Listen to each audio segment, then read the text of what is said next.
Hey everybody, my name is Angie Morenga. You're watching Just Angie. It's the Ustawi segment where we talk all things leadership, purpose, governance. It's really exciting and interesting.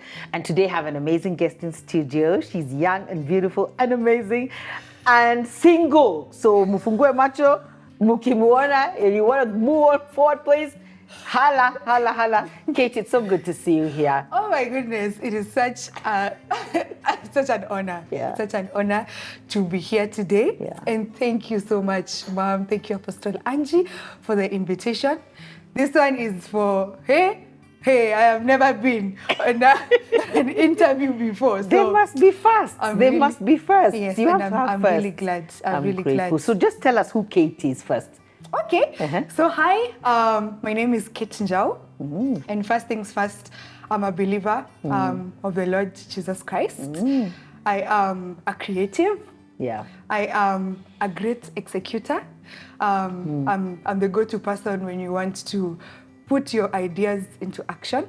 And I'm also a good communicator.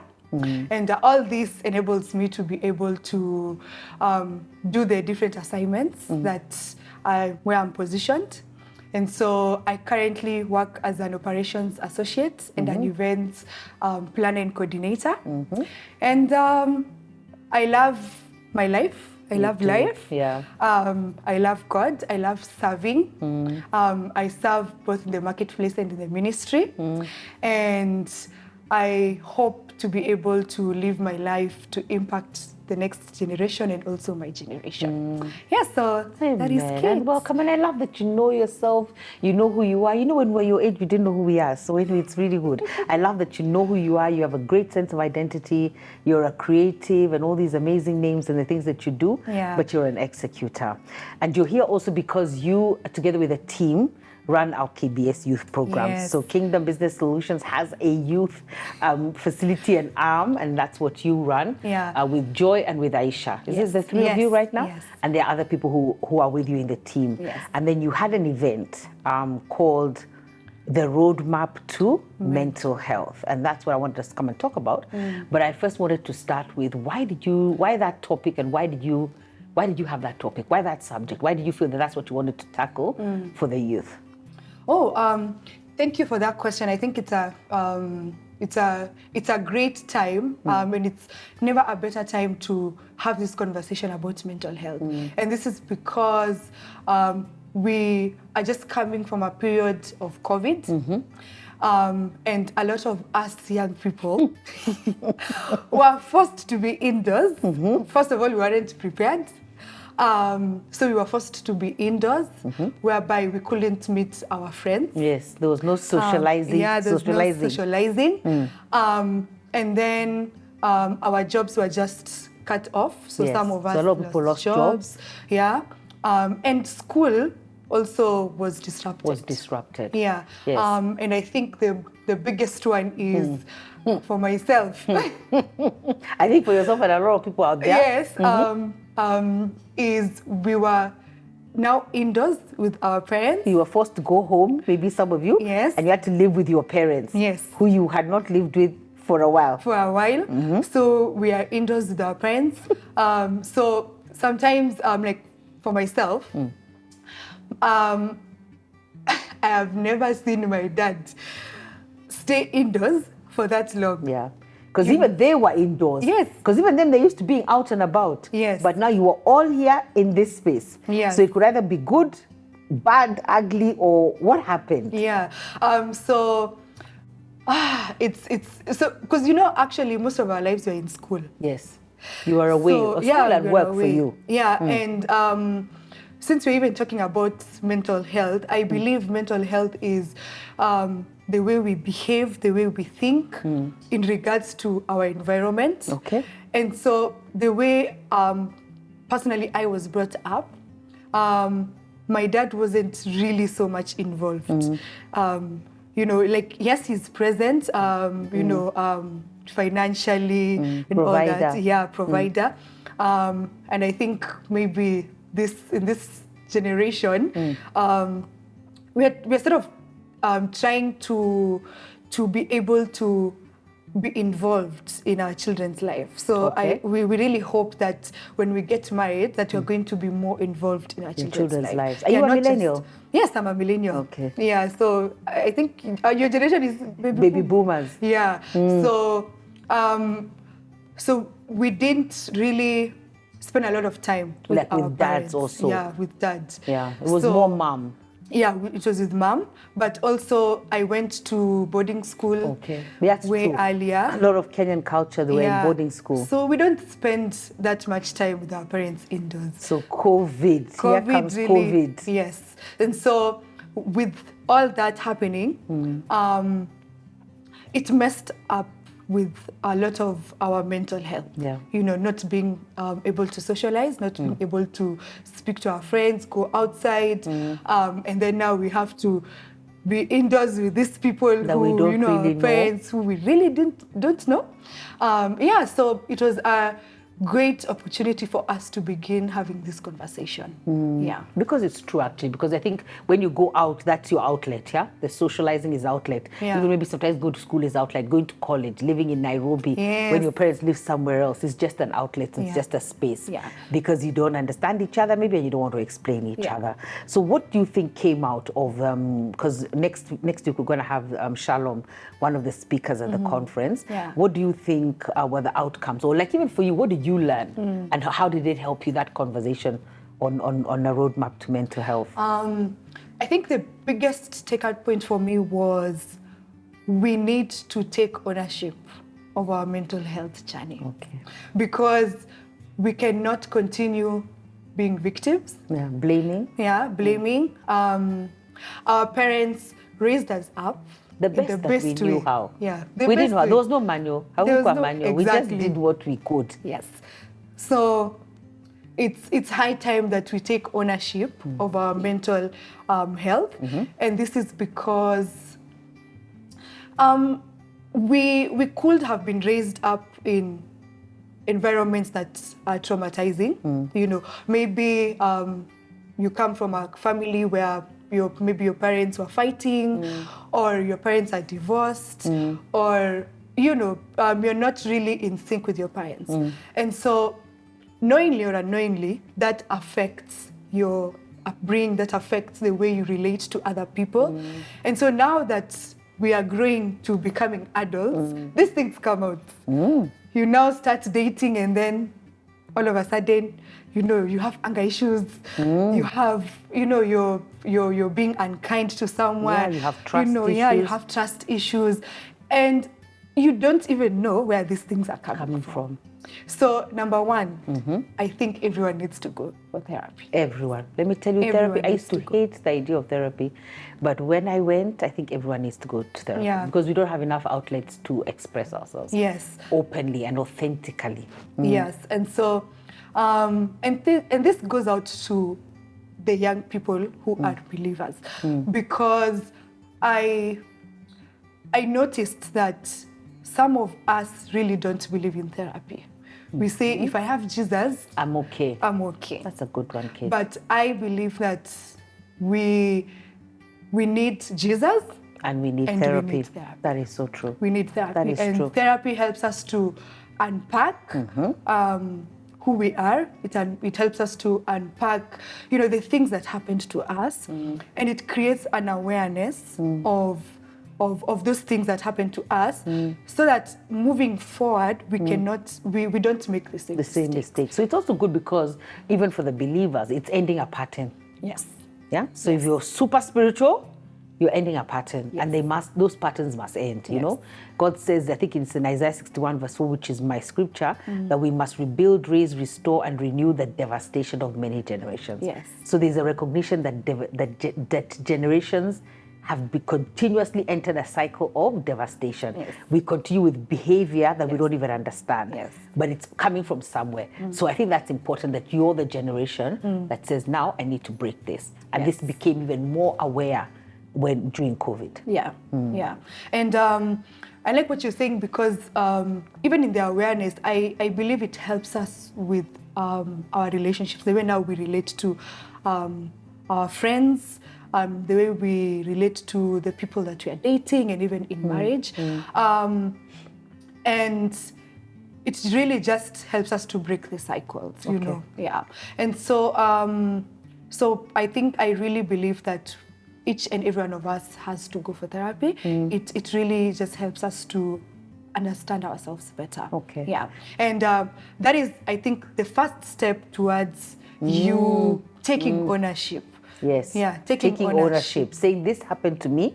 It's my experience, but I need to go and get help, and I need to unpack it. That's very good. Yeah. Something else? Anything else that came out? Yeah. Something else that came up is we need to forgive. Oh, yeah. We need to forgive. We need to forgive our parents. For those of us who weren't raised up in, you know, good environments at home, we need to forgive our parents. We need to forgive friends who have hurt us. We need to forgive just anyone who has wounded us in any way, because we sort of carry that without even knowing. We carry unforgiveness, and it translates to so many things. I think the word of God in 1 John says that God desires of us to prosper. Yes, as our souls. Physically and even in our souls. And so when we are not mentally well, it translates physically. Yes. We start becoming sick. We start, you know, just having, you know, reacting in a way that we don't even understand ourselves. So we really need to forgive. And you know the soul, because it says that that God wants us to prosper, physically and also our soul. And you see, your soul is your mind. It's your mind, your will, your emotions. It's where all the mental elements are taking place. And so God desires, I've never seen that, it's really powerful. So God desires healing for us in terms of our mind. Yes. Because then it affects everything else. Yes. And another thing is hurt people, hurt others. And healed people, heal others. Oh, I like that one. Healed people, heal others. I've never seen that one. Yeah. Because I always say hurt people, hurt others, but also healed people, heal others. So you enable and empower other people to become healed as well. And it's amazing that you've addressed something that our culture is a culture of boarding school, you know, and they're both good at things. Both good and bad things with boarding school. Number one, you want the child to be focused, you know. Sometimes when I see them in town taking matatus, you know, you almost want to take something and take a bus because it's a lot of disruption. Yeah. If it rains, it's a problem. If somebody made an announcement and the kids don't even know, it's a problem. You know, it's just a problem. So I understand that. You want them in a safe space where they move around within the infrastructure and get the education and come home. But then sometimes it causes us not to know each other. So I guess if we're going to take our children to boarding school, then we have to make deliberate, intentional efforts to get to know them. Yes. Yeah. What else came out from your meeting? I think something else that came out of our meeting is that for sure we need to use and be careful how we use social media. Really? Yes. You guys in social media. I've given up. So it will let me know. I'm like, what? Be careful how you use social media. Yeah, because social media is actually one of the biggest platforms where, you know, our generation is social media is causing us to really compare ourselves to a lot of people. And to break down mentally, I think. Yes, yes.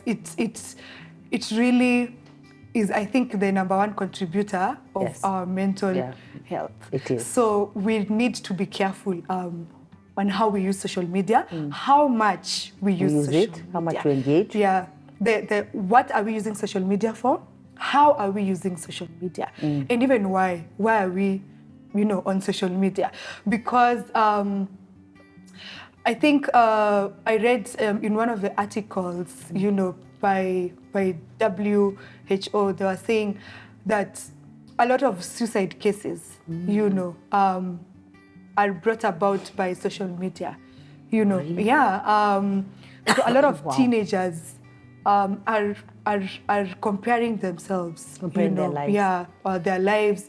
You go to social media and then you see, hey, my friend is on vacation, or my friend is traveling all over the world, And you're like, hey, me, I don't have the money. Where's the money? It's like, this money is just following them, and it's not following me.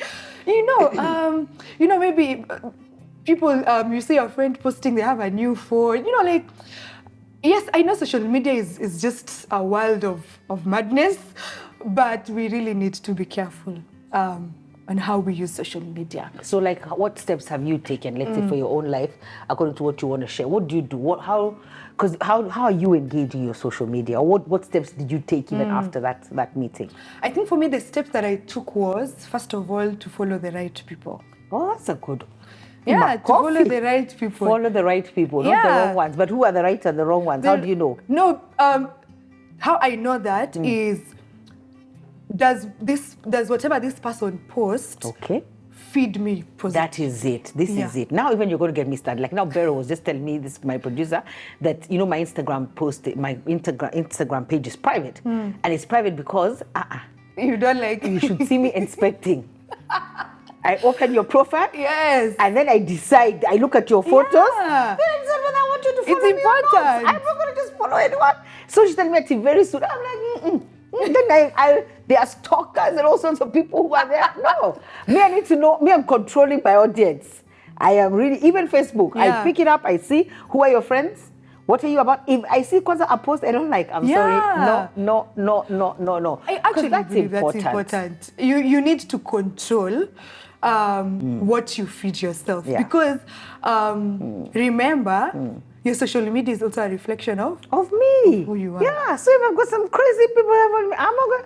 I'm controlling everything. I'm controlling my environment. Yeah, so I think that's one of the measures that I took, just to make sure that the person that I'm even following, we share values. Yeah, we share values, and what they are posting is feeding me positively. Yeah. Because honestly, there's a lot of content. There's a lot of content. And profile pictures? Yes. Some profile pictures, I want to start immediate mentorship. I'm like, excuse me. Now this picture. Exactly what is this picture supposed to be telling me about you, Yes. And there are one or two where I've gone back. There's a lady on LinkedIn, and she changed this immediately. I saw that your picture is not speaking. I'm reading who you are, but that picture is not telling me that. And she actually changed it immediately. Yes. I was like, you can't do that. What is that? No. Yeah. No. So that's good. So who you're following, are they feeding me positively? Are they feeding me what I need to know for this time? And it's actually true, you know what's right or wrong. Yeah. Okay? That's a good one. And actually tied to social media is, what are you posting? Yeah. Because these days, now recruiters are looking at your social media. Recruiters? Yeah. Like send us your social media profile. We need to see what are you posting. Oh, recruiters that way. Yes, they do. Yeah, when you're looking for a job. When you're looking for a job. Yeah. Yes. They want to see your social media. Yes. What have you been posting? Yeah. Who are you about? Yeah, because that will tell them. Because also, I think when you come to interviews, sometimes we're so prepared for interviews. I not understood recruiter in that way. But we come and we say, this is what we like to do. But when I go to your social media page, it's not there. Yes. Yeah, you tell me like cooking and there's nothing about food. How is that possible? So there's now you has to relate. It has to go together. Yes. Okay. Because we can be so mindless about what we post. Yes.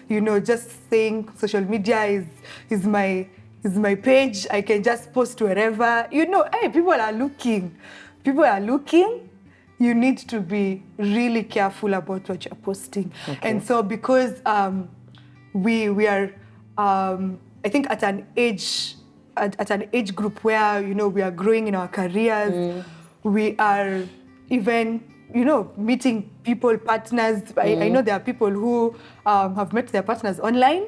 So you need to be really careful about what you post and also the kind of people that you follow, because the eyes are the gateway to your soul. That's so true, Kate. So what you feed yourself really affects who you are. Yeah, and who you are, who you're becoming, even how you think. Yeah, I heard a lady say, a very seasoned woman of God, that if I see your friends are a prophecy of your future. I almost felt that. I was like, your friends are a prophecy of your future.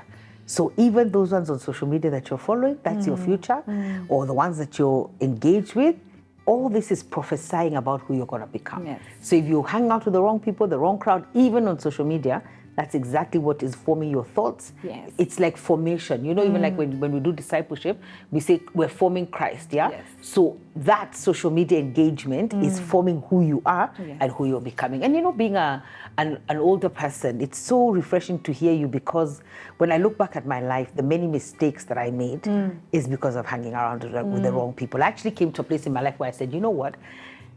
When I met these people, that's when my life started going downhill. At that point, I did not recognize it was going downhill, but I met the wrong people. I met the wrong people, I hung around the wrong people, so my life took a certain trajectory instead of taking the opposite trajectory. Yeah. So I think it's even emotional for me. It's very, very important. You may think we're just talking here, but I hope that we're ministering to you. Yeah. That you must make the right choices in terms of who you're hanging out with, who you're engaging, who you're allowing to influence you, because it can become very tragic. Yeah. It can really become very tragic, Yeah. depending on who you're following. Yeah. And I don't know. So how do you decide then who you want to engage with? But I guess you've already answered that, because you're saying that you now are very careful about what they're posting, what they're doing, and how you're engaging. Okay. Yeah, and from that you can be able to, I mean, like, we are spirit beings. We are spirit beings. So we are able to pick up, is this thing really right for me?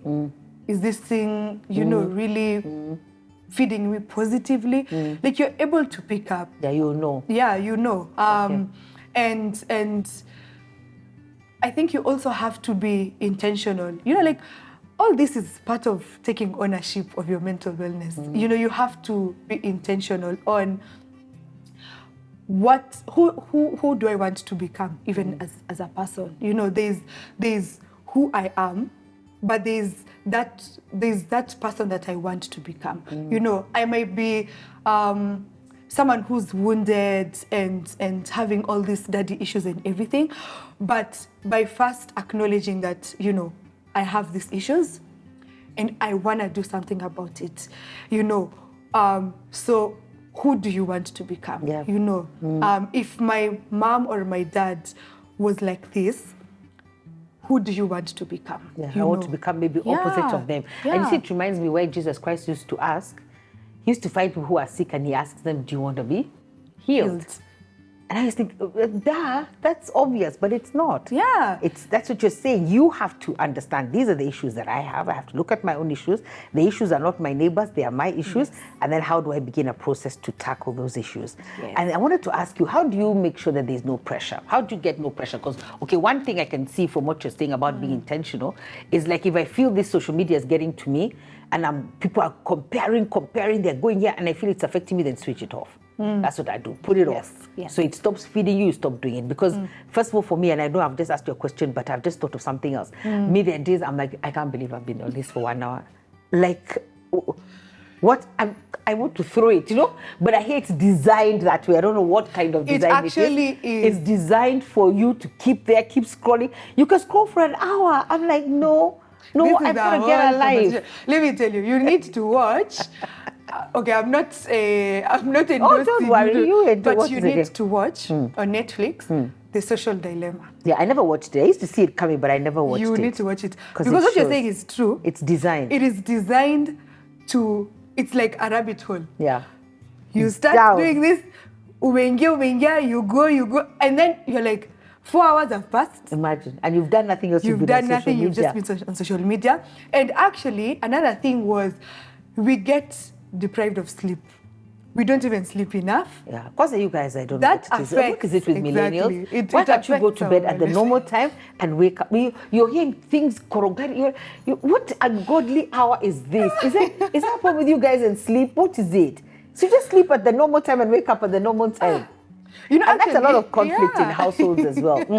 Yeah, I think one of the things that has worked for me is I leave my phone in the in living another room. Yes. That's a good one as well. You don't go with your so phone. that you don't hear Yeah. it, you don't hear the notifications, it doesn't light up. Yes. And then also, like, we can't, like, now sometimes my phone will ring and my daughter, Mom, your phone is ringing. I'm like, leave it, I'll get back to it. But she's almost horrified. Like, what you have to answer it now? No, I don't.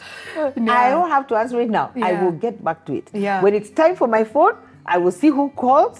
I will answer. It's Yes. okay. It's Yes. not panic. Yeah. Like I must not respond Yes. to when the phone reacts. Yeah. My goodness. Yeah. And now back to my point is, it's really designed to, just make us keep you there. to be fixed on this social media platform. So, and that's also just I don't know if you've ever realized when you search for something on social media, and then all of a sudden, ads are Begin to popping pop up with what you are searching for. So it's really designed. It's really designed for that. And I remember there's a time I used to work as a digital marketer, and then that's the same time I watched that documentary. I felt like, hey, they are manipulating people because. And the digital marketer. Because I was just like, my goodness, I felt like this is manipulation. Because they were saying, if there is no product that you can see is being sold, you are the product. Yes, you're the product. You are You're the the one. product. We're after you. Yeah, we are selling you. Hey, me that one, I was horrified. I was petrified. But it's really so sad if we don't put measures, because we get deprived of sleep, and that really affects even how we become productive. Because now if I sleep at 4 a.m. and I've just been on social media, I won't be as productive on the next day. Maybe I'm going to work. It really just affects my wellness. So social media is really such a big pointer. We need to be careful about social media. And another thing is, I truly believe that we can use social media in a good way. In a good way. Like there's amazing content like just Angie. Okay. So I think part of what I do is I have subscribed to different content creators that help me to, like, they help me in a way that can build myself, that I can build myself.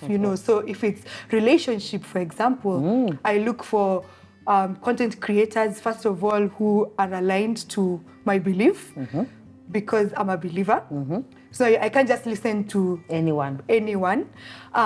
If I need to build my knowledge, because I believe social media has different people who are knowledgeable in different ways. Yes. Yeah. So if it's even attending church, I can be able to listen to someone's online. Yeah. So it has given us access to the good and the bad. And so part of taking ownership is choose the good. Amen. Choose the good. Amen. Choose the good. Wow. Yeah. You're amazing, and you're also very driven. I know we've run out of time, but you're very driven, because there's a time when you were doing 2 jobs, but I guess, is it when COVID, when you lost one?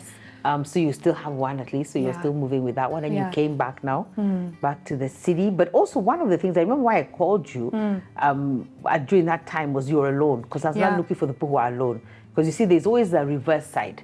Yeah, your parents are driving you crazy, but at least they're human beings in the house. Yes. Because there are others who are alone, and that was also a problem. Like you really feel like I'm about to lose it because I can't be so alone. So there's always the flip side of something. So I remember that's why I was checking on you, because I know you lived alone. Yeah. And I was just checking to see whether you're okay. But it was good that you were with your parents, even if that was not maybe ideal, because you're not used to all of you guys being in the same space. So it wasn't ideal for anyone. Yeah. But maybe if you'd like to give a parting shot to that camera, what would you tell somebody? And thank you so much also for coming. But first, thank you tell for them having something. me.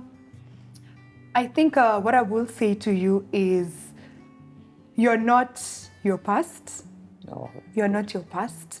You have the power to choose who you want to become. You have the power to choose what to let into your life and become a better person. And I think part of adulting is growing. You just need to grow to become a better person for yourself, for the people around you, for your families, for your spouses, if you're married. We have to always strive to be better. And so part of striving to be better is taking ownership of your mental wellness. You can't say that, because this happened to me, that it defines the person that I am. So you're not your past. You're not defined by your past. So you have the ability to change your future, and that starts with you taking ownership. So go see a therapist. There are amazing therapists out there. Look for content that is meaningful, content that feeds to your soul, content that heals you, and cheers to becoming better people. Wow. Yes. Thank you so much, Keith. Thank you for coming on Just Thank Angie. you for having You me. see, it was really great. Really good. And you're a content creator, you're a creative. Hey, this is a bit of breeze, but I really love it. I think you've spoken to me, and I know that you've ministered to them out there. So continue the conversations and continue serving and leading and being intentional about who you're becoming. And thank you for the opportunity to serve. Yeah. I've really grown, and I think another thing is serve where you are. Yeah, serve where you're being ministered to. Serve. Because through serving, I'm able to grow as a person, both in my skills, in my knowledge, and I'm able to pour it out as well. So serving has really, really, really grown me. And so thank you for the opportunity to serve. Even here is serving. This is serving. It's serving. so true. Yeah, and right. Thank you so much. You're welcome, my dear. All right, guys, God bless. Take care. We've got one more series to do with Shalom, just about the roadmap to mental health. Yes. God bless you. Bye-bye.